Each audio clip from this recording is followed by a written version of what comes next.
This video, I'm going to teach you how to add breadcrumbs in Elementor 3. So in order to add breadcrumbs on your Elementor, what you can do is you first need to head over and then create in here an account for Elementor. You can head over to elementor.com, click on the this get started or this login, and once you're done, just head over to WordPress because Elementor is typically hosted through WordPress. Click on this login option if you already have an account, or click on this get started if you do not have one yet. In my case, I already have one, so let's head over and click on this login. Now this is what my dashboard looks like. In order to add breadcrumbs on your Elementor, you need to head over right here to this plugins option, click on this add plugins, and then from in there you should be able to open the plugin marketplace of WordPress.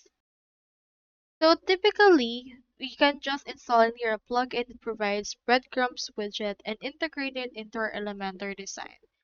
So typically, Yoast SEO as well as Rank Math provides actual breadcrumbs. So you can search in here for Rank Math or search for Yoast SEO. So in my case, I'll locate Rank Math. Here it is. Click on it right here.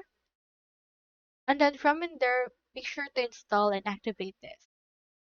As you can see, Rank Math has been added. So the next thing we need to do is to head over to the pages and then locate the page that we have right here in order to actually edit it.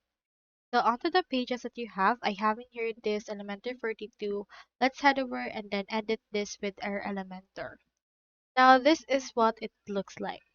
Into this part, you can see this. So we have in here SEO as well.